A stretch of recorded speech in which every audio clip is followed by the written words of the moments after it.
Salut à tous, aujourd'hui on se retrouve une troisième fois avec Boris Ancel. Bonjour Walid, bonjour à toutes et à tous. Voilà, pour ceux qui ne le connaissent pas encore, donc c'est professeur Boris Ancel, diabétologue et professeur en nutrition qui tient la chaîne PUMS. PUMS, n'hésitez pas à vous abonner, à activer les notifications, bien sûr. Voilà, et du coup on s'était vu pourquoi les deux premières fois. Première vidéo, on avait parlé de l'obésité, comprendre la maladie. Deuxième vidéo, existe-t-il des médicaments pour soigner la maladie? Et on avait annoncé qu'on parlerait aujourd'hui de la chirurgie, donc chirurgie de l'obésité qu'on appelle... Chirurgie bariatrique. Bariatrique, ça vient de barios en grec. Je sais pas. Voilà, donc chirurgie bariatrique, à ne pas confondre avec la liposuction, où on enlève la graisse sous la peau. Dans la chirurgie bariatrique, le principe, c'est qu'on va couper un morceau d'estomac, ça va réduire l'appétit. Et dans certains cas, on va couper aussi un morceau d'intestin. Ça va entraîner une malabsorption. On va pas spoiler. On va faire étape par étape. Déjà, c'est moi le chef. On va faire étape par étape. Là, on est en train de parler déjà des techniques, différentes techniques de chirurgie. Première question, c'est quand est-ce qu'on opère? Alors quand est-ce qu'on opère? Il y a des recommandations de la Haute Autorité de Santé. Bon, qui disent c'est soit quand on a un IMC au-dessus de 40. D'accord. Tout le monde sait calculer l'IMC, sinon vous demandez à Walid en commentaire, il va vous donner la réponse. Pas de problème, on fait comme ça. Voilà. Ou bien c'est quand on a un IMC élevé, plus de 35, avec des pathologies qui peuvent être améliorées avec la perte de poids. Apnée du sommeil, diabète, des douleurs importantes. Ça c'est le principe de la Haute Autorité de Santé. Mais enfin, quand les patients viennent te voir, ils ne viennent pas te dire « Tiens, la Haute Autorité de Santé m'a dit que je dois me faire opérer. » En général, c'est vrai que c'est assez fréquent quand même, comme motif de consultation, les gens viennent avec la demande « Je veux me faire opérer ». Du coup, bon, c'est plus compliqué que ça. Voilà, ils veulent se faire opérer souvent parce qu'ils ont eu une longue histoire de régime, de tentatives d'alimentation hyperprotéinée, hyperlipidique, équilibré, le régime à la soupe, etc. Ils ont à chaque fois perdu et repris. Et ils se disent, puisque ça ne marche pas, ce n'est pas la peine d'essayer de modifier mes habitudes, je vais me faire opérer. Et là, pour moi, il y a problème. Alors, ma question, c'est quoi le problème? Le problème, c'est que c'est normal que tous ces régimes ne marchent pas. Et que ce n'est pas un échec. En fait, ce n'est pas un échec. Souvent, les gens viennent en disant, j'ai échoué avec tout ça, donc je vais me faire opérer. En fait, il faut considérer que tous ces régimes, c'est des erreurs de jeunesse. Et que ce qu'il faut faire normalement, c'est une modification raisonnable de son mode de vie, tant sur le plan comportemental, d'activité physique et diététique, que ça permet généralement d'améliorer beaucoup de choses. Donc de perdre du poids aussi. Exactement, de perdre 5% du poids. Et ça, c'est déjà une réussite. Souvent, les gens disent, mais c'est un échec. En fait, quand on est obèse, si vous avez écouté la première vidéo, avec une obésité massive, c'est une maladie. Et c'est normal de ne pas pouvoir perdre beaucoup de kilos avec des modifications d'hygiène de vie. Il y en a qui arrivent, c'est vrai, mais beaucoup n'arrivent pas, et c'est à cela dont je parle, qui sont la majorité. Et c'est là que la chirurgie est intéressante. Voilà, et du coup, question. Donc, il faut prendre en charge le mode de vie, comme tu l'as dit, avant l'opération. Et du coup, comment ça se passe en pratique quand tu reçois quelqu'un en consultation pour la chirurgie de l'obésité? Quels sont, on va dire, les genres de préliminaires, on va dire, avant l'opération? C'est-à-dire, ça dure combien de temps? Alors, il y a des préliminaires, effectivement, à cette chirurgie. La première chose, c'est traiter les pathologies associées à l'obésité. On en a déjà parlé, mais c'est hyper vital, hyper important. Dans la vidéo 2. Voilà. La deuxième chose, moi, je ne demande pas aux gens ce qu'ils mangent. En fait, ça m'est égal. Ce à quoi je m'intéresse, c'est le comportement alimentaire.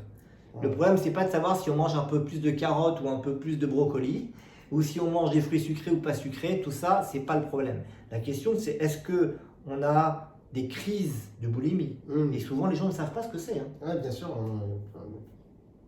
J'ai rien à dire, mais j'imagine que tout le monde n'est pas conscient forcément du trouble, si personne n'en a parlé, si on n'a pas fait une prévention sur le sujet, etc. Donc c'est important de l'aborder aussi en consultation. Savoir s'il y a du grignotage, savoir quelle est la perception de l'alimentation. Et très souvent, c'est là qu'il y a problème. On ne se rend même pas compte de ce qu'on mange, on ne se rend même pas compte qu'on a des crises de boulimie. Donc c'est ça l'essentiel. Et on va traiter ça. Et quand ça, c'est correctement traité, c'est là qu'on a le plus de chances d'avoir un effet durable, je dis bien durable, de la chirurgie. Parce que du coup, si on ne fait pas ça et qu'on opère, en Ben, général, qu'est-ce qui se passe? 50% d'échecs de la chirurgie à 5 ans. Voilà, 50%, c'est énorme, hein, une personne sur deux. Exactement, une Voilà. personne sur deux. Et c'est pour ça que nous, on insiste beaucoup. Et je sais que je ne vais pas me faire beaucoup d'amis, enfin, je vais me faire des ennemis en disant ça. Mais il a bien Quand raison. on a un problème d'obésité et qu'on pense à l'opération, on ne va pas voir un chirurgien. On va voir un médecin de l'obésité. Un médecin de l'obésité parce que lui, il va vous prendre en charge de manière globale et il saura vous dire à quel moment la chirurgie est la plus appropriée. Des fois, il faut le faire vite. Des fois, il faut attendre. Non pas attendre pour des raisons administratives. Souvent, les gens pensent que ça met du temps parce qu'il faut suivre un protocole. Non. Attendre parce qu'il faut le bon moment. Parce que si on se plante, Ouais. on a quand même enlevé un morceau d'estomac. Hein. Voilà, avec les conséquences du coup que ça entraîne, problème de malabsorption. Voilà, donc on absorbe mal certains aliments, nutriments. Ça nécessite un suivi biologique régulier. Donc voilà, c'est pareil l'obésité. Pardon, la chirurgie. La chirurgie de l'obésité, on peut en parler des techniques. Alors les techniques, aujourd'hui, c'est assez simple. Il y en a 3 qui existent. L'anneau gastrique, on ne le fait quasiment plus dans les centres hospitalo-universitaires parce que à 10 ans, l'efficacité, on a enfin bon, il y a beaucoup de C'est complications, vrai beaucoup que de j'en vois problèmes. rarement. C'est souvent des personnes qui ont été opérées il y a longtemps qui ont Ouais. un anneau. Exactement. Deuxièmement, la sleeve. Alors la sleeve, on peut montrer, hein, on peut montrer un estomac. Je ne sais pas si j'ai un estomac ici. Ouais, j'ai un estomac. Vous voyez, on va couper un tiers, les 2 tiers de l'estomac. Sur la Et longueur. donc, voilà. Donc il va rester On finalement. va couper comme ça. Voilà. Donc finalement, on va faire un estomac plus petit. Et surtout, on aura enlevé les cellules qui fabriquent la gréline, qui donne l'appétit. Donc c'est pas seulement le fait qu'on ait diminué la taille de l'estomac. Voilà, on joue aussi sur le système Hormonal. hormonal, Exactement. endocrinologique. Donc ça, c'est la sleeve. Il n'y a pas de malabsorption. Et troisièmement, le bypass. Là, on va couper un morceau d'intestin. On va faire un court-circuit. Bon, là, je ne peux pas vous le montrer, un peu compliqué. Ouais. Il y a plein de schémas que vous pouvez trouver sur Internet.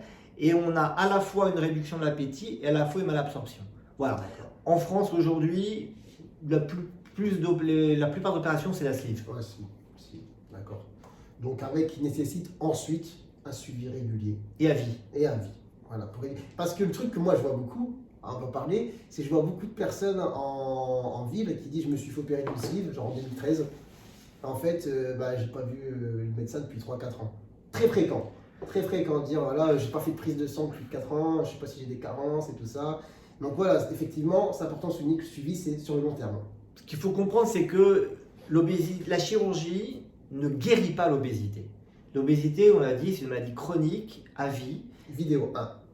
La chirurgie, elle permet de mettre le poids en diminution et de mettre l'obésité en rémission. Et j'ai vu encore tout à l'heure, hein, c'est pour ça que tu m'as attendu 1 heure avant qu'on fasse cette vidéo. J'étais dans le couloir, hein, salle d'attente, comme ça. Ouais.